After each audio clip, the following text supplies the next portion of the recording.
ओम स्वामी जी। आप सबको मेरा प्रणाम। आज हम बात करेंगे च्यवनप्राश के बारे में।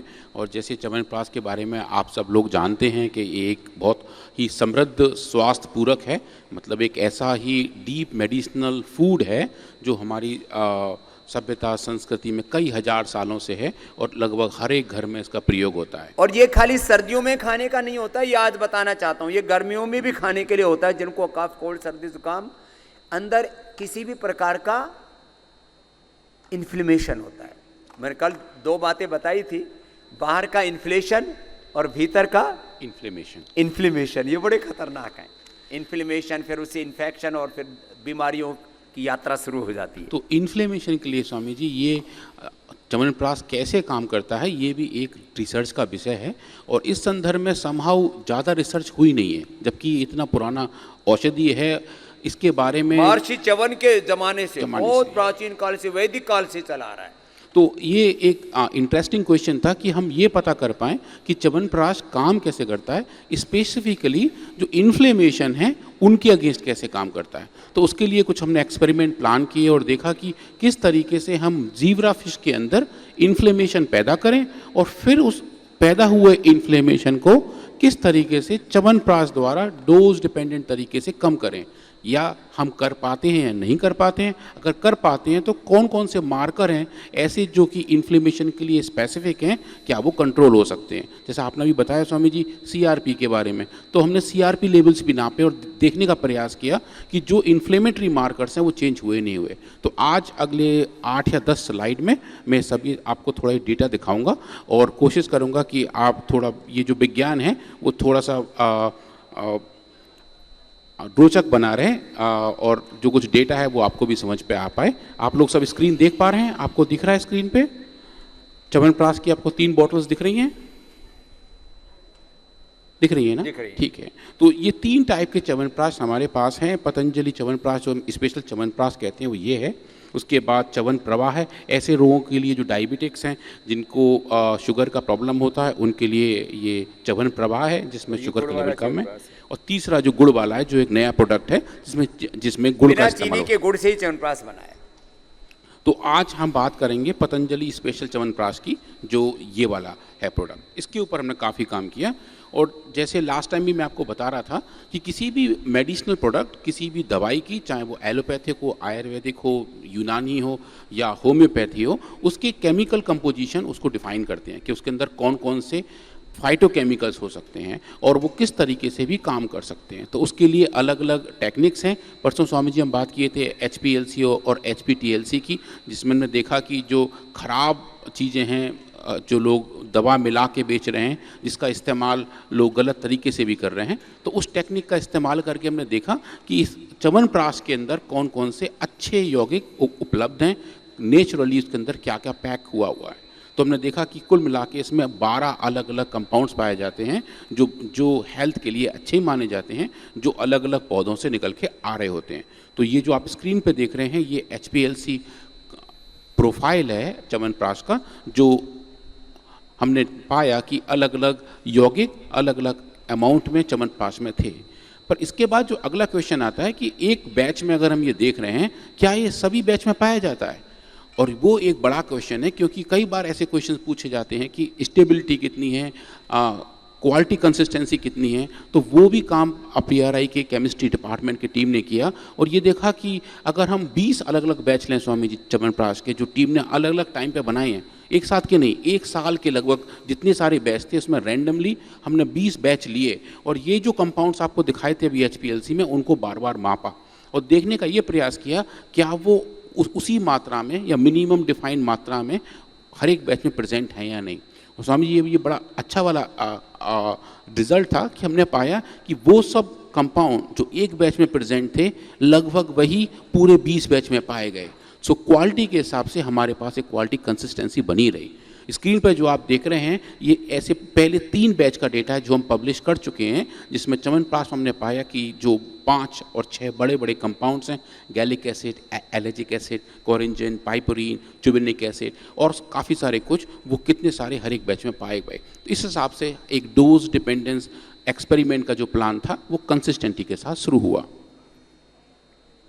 उसके बाद महाराज जी हमने काम करना शुरू किया इन्फ्लेमेशन पे, और शुरुआत सबसे पहले की हमने आदमियों की सेल्स पे। जो सेल लाइन ट्रायल की हम बात करते हैं, हमने आदमियों की इम्यून सेल्स ली, जिनको हम THP सेल्स कहते हैं, जो खून में पाए जाते हैं। उन सेल्स के ऊपर अगर हम LPS डालें, तो LPS क्या है स्वामी जी, जो बैक्टीरिया है जो जिससे इन्फेक्शंस होते हैं, बैक्टीरिया के बाहर का जो कोट है वो एक पॉलीसैकेराइड है, एक तरीके का शुगर मॉइटी है, तो उसको हम बोलते हैं लाइपोपॉलीसैकेराइड। वो लाइपोपॉलीसैकेराइड ही इन्फ्लेमेशन पैदा करता है, जो कमर्शियली अवेलेबल है और बैक्टीरिया से आइसोलेट किया जाता है। तो उस लाइपोपॉलीसैकेराइड को जब हमने इन THP मैक्रोफेजेस को दिया, जो आदमियों के सेल्स हैं, तो उनमें इन्फ्लेमेशन आ गया। और इन्फ्लेमेशन के जो 3 बड़े कारक हैं, उन 3 कारकों को हम साइटोकाइंस कहते हैं। वो एक तरीके के सिग्नल होते हैं जो एक सेल से दूसरे सेल की तरफ जाते हैं। उन साइटोकाइंस के जो 3 मेन हैं, TNF alpha, IL-6 and IL-1 beta, उनको हमने इन सेल्स में नापा और देखा कि जैसे ही LPS डाला, इन सेल्स ने वो सिक्रीशन शुरू कर दिए, वो एक तरीके के सिग्नल दूसरों को देने शुरू कर दिए कि अब इन्फ्लेमेशन की शुरुआत हो गई है। और इन्फ्लेमेशन को क्लिनिकली भी महाराज जी इन्हीं साइटोकाइन से ही नापा जाता है। तो इन साइटोकाइंस का लेवल जो अब आप स्क्रीन पर देख रहे हैं, जो आपको बार चार्ट दिखाई दे रहा है, जो गहरे लाल रंग का बार है, जो एक आपको खंबा खड़ा दिखाई दे रहा है, वो दिखा रहा है कि कितना सारा IL-6 इंटरल्यूकिन 6 प्रेजेंट था इन सेल्स में जब इन्फ्लेमेशन पैदा हुआ।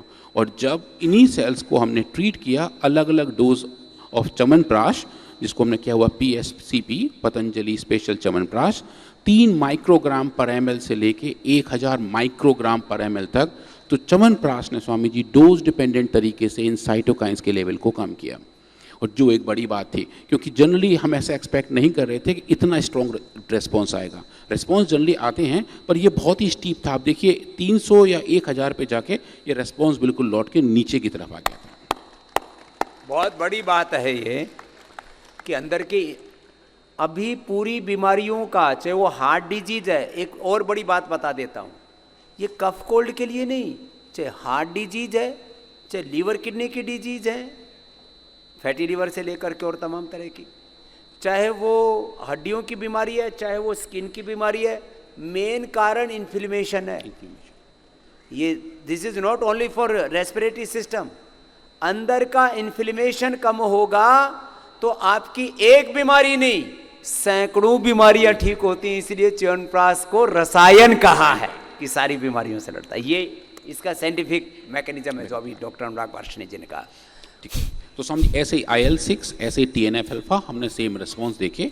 और जब देखा कि ये जो फाइंडिंग्स हैं वो काफ़ी स्ट्रॉन्ग हैं, तो हमारी टीम ने फिर एक्सपेरिमेंट करना शुरू किया ज़ीब्रा फिश के साथ। तो ज़ीब्रा फिश एक छोटी सी मछली होती है जिसके अंदर बहुत सारे ऐसे बायोलॉजिकल सिम्बलेंस हैं जो ह्यूमन से मैच करते हैं। और प्री क्लिनिकल रिसर्च के लिए ज़ीब्रा फिश एक बहुत वैलिडेटेड मॉडल है। तो उसमें हमने क्या किया कि हमने उसी LPS का इस्तेमाल किया जो ह्यूमन सेल्स में ट्राई कर रहे थे, और उस LPS को ज़ीब्रा फिश को दिया। उससे पहले उस फिश को हमने 14 दिन तक स्वामी जी च्यवनप्राश खिलाया, और फिर देखा कि जैसे ही LPS दिया तो किस टाइप का इन्फ्लेमेशन उन फिश में आ गया था। तो जिन मछलियों को च्यवनप्राश खिलाया था उनमें इन्फ्लेमेशन कितना था, और जिनको नहीं खिलाया उसमें इन्फ्लेमेशन कितना था। क्योंकि च्यवनप्राश एक रोज़ खाया जाने वाला मेडिसिनल फूड है, तो इसके लिए हमने देखा कि जो लोग रोज़ खा रहे हैं च्यवनप्राश, या जो एनिमल्स रोज़ च्यवनप्राश ले रहे हैं, क्या उनके अंदर इन्फ्लेमेशन ज़्यादा होता है या कम होता है, या किस लेवल का होता है। तो जो ह्यूमन लाइफ स्टाइल तरीका है च्यवनप्राश खाने का, उसी को हमने लेबोरेटरी में कॉपी करने का प्लान किया और देखा कि किस तरीके से चेंजेस आते हैं। तो एक जो सबसे अच्छी चीज़ थी कि मछलियों को स्वामी जी बुखार आ जाता है। अब बुखार आदमियों में तो नाप लेते थर्मामीटर लगा के, मछलियों में कैसे नापेंगे। तो जब इनको LPS दिया, जो बैक्टीरियल कंपाउंड है जिसकी वजह से इन्फ्लेमेशन आता है, और आदमियों में भी इन्फ्लेमेशन में बुखार आता है, मछलियों में भी बुखार आ गया। और बुखार नापने के लिए हमने समझी बड़ा एक क्यूट सा डब्बा बनाया जिसमें हमने 3 अलग अलग टेम्परेचर का पानी भरा हुआ था, और मछलियों के पास ऑप्शन था कि वो तैर के किसी भी डिब्बे में जा सकते हैं।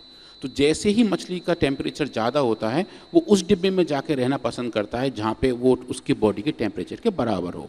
तो फिर एक थोड़ा सा डिवाइस ये लगाया कि उन डब्बों के ऊपर हमने वीडियो कैमरा लगाई, और ये देखा कि कौन सी मछली किस डिब्बे में ज़्यादा टाइम व्यतीत कर रही है। तो जितना ज़्यादा टाइम जिस टेम्परेचर के पानी में मछली होगी, हम वो मानते हैं कि उस वक्त उस मछली का टेम्परेचर उतना था। तो इसको स्वामी जी कहते हैं बिहेवियरल फीवर, व्यवहारिक बुखार। और वो हमने नापा और देखा कि जिन मछलियों को LPS दिया गया उनका बुखार बढ़ गया था, उन्होंने ज़्यादा टाइम व्यतीत किया हाई टेम्परेचर पे।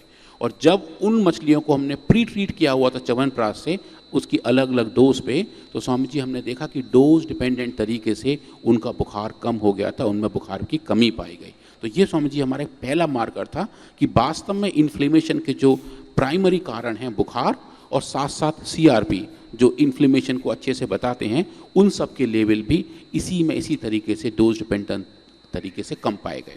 तो स्वामी जी आप जो ऊपर यहाँ देख रहे हैं, ये जो बॉक्स है ये बता रहा है कि मछली ने कितना टाइम व्यतीत किया बुखार वाले चैम्बर में, और जब उनको च्यवनप्राश दिया तो लौट के वो वापस आ गए थे। उसके बाद जब बुखार आ जाता है, इन्फ्लेमेशन आ जाता है, तो शरीर में थोड़ी सी शिथिलता आ जाती है। लोग जिनको बुखार है वो ज़्यादा एक्टिव नहीं रह पाते। तो हमने वही नापने का प्रयास किया मछलियों के अंदर कि जब वो स्विम कर रही हैं तो वो 1 सेकंड में कितने टर्न ले रही हैं, या फिर 1 मिनट के अंदर कितना दूरी तय कर पा रही हैं। दोनों को नापा हमने, जिसको हम बोलते हैं स्विम वेलोसिटी, तैरने की स्पीड, और नंबर ऑफ बैंड्स के 1 मिनट में कितनी बार उन्होंने गोल गोल चक्कर लगाए, क्योंकि जिस बॉक्स में है वो वहाँ पे आसपास घूमते रहते हैं। तो ये सब एक बिहेवियर नापने के तरीके हैं जो क्लिनिकली रेलिवेंट होते हैं। तो जिन मछलियों में LPS था उनकी स्विम वेलोसिटी कम हो गई, जैसे एक्सपेक्टेड है, बुखार में ज़्यादा मूवमेंट नहीं होते हैं, और नंबर ऑफ बैंड्स भी कम हो गए, एक ही जगह वो बैठे हुए थे, ज़्यादा घूम फिर नहीं रहे थे।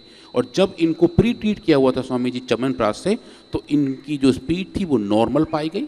ऐसी मछलियाँ जिनमें कोई LPS नहीं था और ऐसी मछलियाँ जिन्होंने च्यवनप्राश खाया था, वो दोनों की स्पीड बिल्कुल बराबर थी। और जो बैंड्स थे स्वामी जी वो भी बराबर थे। तो इनके अंदर जो लोकोमोशन एक्टिविटी है, जो एजिलिटी है, जो चैतन्यता है स्वामी जी, वो बिल्कुल नॉर्मल थी LPS के इंडक्शन के बावजूद भी। तो बेसिकली जो बॉडी फंक्शन पैरामीटर्स हैं वो बहुत अच्छे से नॉर्मलसी की तरफ चले गए थे। इसके बाद स्वामी जी हमने ये देखने का प्रयास किया कि इनकी हार्ट बीट कैसी है। और मछलियों में हार्ट बीट नापने का तरीका है कि उनके जो गिल्स होते हैं उसके बाहर एक कवर होता है स्वामी जी, वो ऐसे ऐसे वाइब्रेट करता है, जिसको ओपरकुलम कहते हैं। तो ओपरकुलम का जो मूवमेंट है कि एक मिनट में कितनी बार ओपरकुलम चल रहा है, इसका मतलब हुआ उनकी हार्ट बीट कितनी है। तो हमने यही नापा और देखा कि जब डिजीज्ड एनिमल थे जिनको LPS था, उनकी हार्ट बीट बढ़ गई थी, ओपरकुलम मूवमेंट स्पीड बढ़ गई थी, और जब उनको च्यवनप्राश दिया तो वो लौट के वापस नॉर्मल साइड में आ गए थे। तो हार्ट के फंक्शन के हिसाब से भी वो नॉर्मल थे। और उसके बाद जैसे मैंने बताया कि हमने ह्यूमन सेल्स में साइटोकाइंस का लेवल नापा था, वैसे ही साइटोकाइंस का लेवल हमने इन मछलियों में नापा और देखा कि जो हम मछलियों में देख रहे हैं क्या वही हमें ह्यूमन सेल्स में मिला था, और वाइस वर्सा।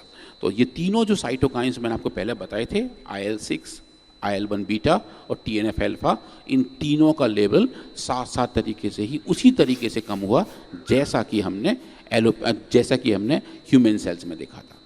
अब समझिए एक बात थी जो उसमें आपको मैं थोड़ा ध्यान देना चाहूँगा कि हमने इन सब एक्सपेरिमेंट में एक एलोपैथिक स्टेरॉइड साथ साथ चलाया था, डेक्सामेथासोन, जो एक हाई एंड स्टेरॉइड है और कभी क्लिनिकल कंडीशंस में बहुत तेज बुखार में दिया जाता है। तो स्वामी जी डेक्सामेथासोन का जो रेस्पॉन्स था और च्यवनप्राश का जो रेस्पॉन्स था वो बिल्कुल मिलता जुलता था। कंपेरेटिव स्टडी करते हैं कि एक ग्रुप बना देते हैं मछलियों का, 10 मछलियों को च्यवनप्राश दिया, 10 मछलियों को 24 का एक ग्रुप है, 24 का एक ग्रुप, 24 को च्यवनप्राश दिया, 24 को एलोपैथी वाला स्टीराइड दिया। जब बहुत ज़्यादा इन्फ्लेमेशन आदि किसी भी बीमारी में बढ़ जाता तो आजकल सभी में ये स्टीराइड देते ही हैं, तो उसके बराबर का रेस्पॉन्स इसका, तो क्यों खाते हो फिर ये स्टीराइड? तो वही किया महाराज जी। और उसके बाद देखा कि जब LPS की वजह से, इन्फ्लेमेशन की वजह से मछलियों की और भी जो अंग थे उनमें भी दिक्कत आई थी, और जनरली उनका जो सबसे सेंसिटिव अंग होता है वो उसके पीछे का फिन होता है, जो आप स्क्रीन पर देख पा रहे हैं, जो पीछे उसकी पूंछ आप जिसको बोलते हैं। तो वो जो नॉर्मल है वो तो नॉर्मल दिख रही है, जिसमें डिजीज़ पैदा हो गया उसकी शेप चेंज हो गई। आप थोड़ा सा देखेंगे सब लोग तो इसमें ये कोनिकल फॉर्मेशन आ गई, वो भी च्यवनप्राश के इस्तेमाल से नॉर्मलसी की तरफ चली गई थी। और हमने ये नापा कि जो भी स्किन डैमेजेस हैं क्या वो ठीक हो रहे हैं नहीं हो रहे हैं, और वो भी बिल्कुल ठीक हो गए थे। तो इस सब स्टडी को महाराज जी हमने एक कंपाइल किया और ये मुझे बताते हुए बड़ा खुशी है कि च्यवनप्राश का अब तक का सबसे बड़ा research paper Patanjali research institute की तरफ से ही आया हुआ। वर्ल्ड में पहली बार च्यवनप्राश का सबसे ऑथेंटिक, प्रामाणिक और अलग अलग पहलुओं से सबसे पहला रिसर्च पेपर पतंजलि ने छपा है। बाकी च्यवनप्राश के नाम पर कोई मीठी चटनी बेच रहा था, कोई ऐसे गुड़ गोबर कुछ भी बेचे जा रहे थे। कुछ लोगों का धंधा है। हमारे लिए मैंने कहा आयुर्वेद यह व्यापार नहीं है। आयुर्वेद हमारे लिए एक उपचार और उपकार की भावना से एक ऋषि कर्म है हमारे लिए, कि जो महर्षि चरकशुश्रुत धन्वंतरी से जो परंपरा चली आई, उसी महर्षि चरकशुश्रुत धन्वंतरी की पावनी परंपरा को पतंजलि निर्वहन कर रहा है।